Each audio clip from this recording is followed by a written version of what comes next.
네, 내년도 예산안과 관련해 김진표 국회의장이 낸 마지막 중재안에 대해서 여야 의견이 엇갈리면서 결국 합의에 이르지 못했습니다. 네, 보다 못한 김 의장이 또 한 번 양당 원내대표를 불렀는데 정치하는 사람이라면 최소한의 양심이 있어야 한다며 불쾌한 감정을 숨기지 않았습니다.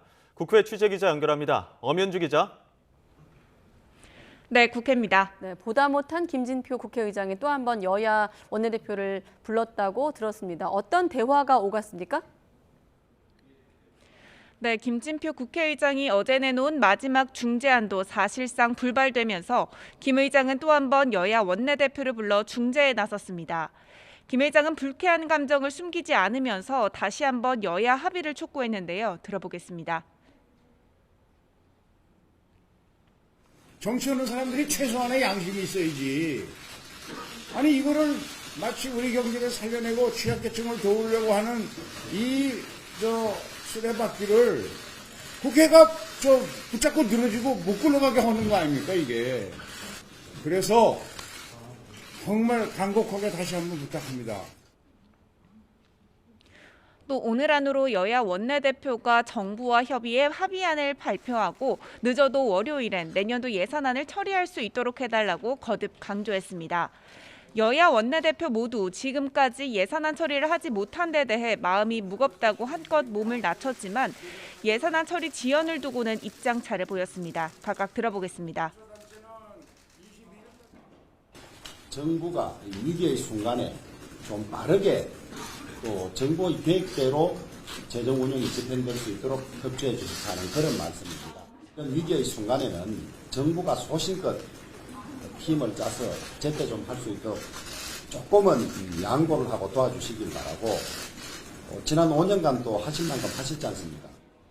특히 윤석열 대통령께서 더 이상 독불장군식 가이드라인 제시를 하지 말고 국회와 여야의 판단을 온전히 존중해 주셨으면 좋겠습니다. 국회는 이미 3번의 거짓말로 양치기 소년이 됐습니다. 회동을 마치고 나온 주호영 원내대표는 취재진과 만나 의견 차이가 있는 부분에 대해 최대한 더 협의하기로 했다고 말했고 박홍근 원내대표도 여야가 최선을 다해서 마무리할 수 있도록 노력할 것이라고 덧붙였습니다. 앞서 김진표 의장이 내놓은 중재안 내용을 보면 법인세 최고 세율은 1%포인트 인하하고 경찰국과 법무부 인사정보관리단 등 예산은 예비비로 지출할 수 있도록 하는 내용이 포함됐는데 여야가 이견을 좁힐지 관심입니다. 네, 오늘 이태원 참사 추모제가 전국 곳곳에서 열리는데 정치권이 약속한 국정조사 진행 상황은 어떻습니까?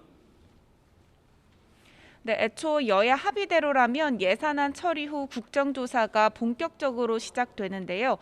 예산안 처리가 늦춰지면서 국정조사 역시 차일피일 미뤄지고 있습니다. 이와 관련해 더불어민주당 이재명 대표는 진상규명과 책임자 처벌을 요구하는 유족의 간절한 호소가 정부 여당으로부터 외면당하고 있다면서 다음 주부터는 국정조사를 정상 가동해야 한다고 강조했습니다. 들어보겠습니다.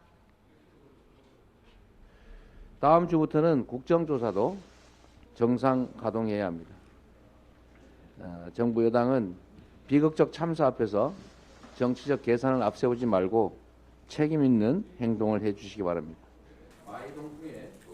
이와 함께 민주당은 예산안 처리 지연으로 남은 시간이 애초 합의한 국정조사 기간인 45일 가운데 절반도 남지 않은 만큼 국정조사 기간 연장이 불가피하다는 입장을 분명히 했습니다. 이에 대해 국민의힘은 일단 연장 가능성은 염두에 두지 않다고 선을 그었습니다. 저희들은 가능성을 염두에 두지 않고 국정조사가 단기간에 빨리 마쳐져야 한다는 생각은 여전하고 예산 통과가 예정보다 늦어진 것에 대한 책임을 어느 당이 부담할지에 대한 그런 문제는 남아 있습니다. 이처럼 우여곡절 끝에 내년도 예산안이 국회 문턱을 넘어선다 할지라도 향후 이태원 참사 국정조사 기간체 연장을 두고 여야 격돌이 예상됩니다. 지금까지 국회에서 전해드렸습니다.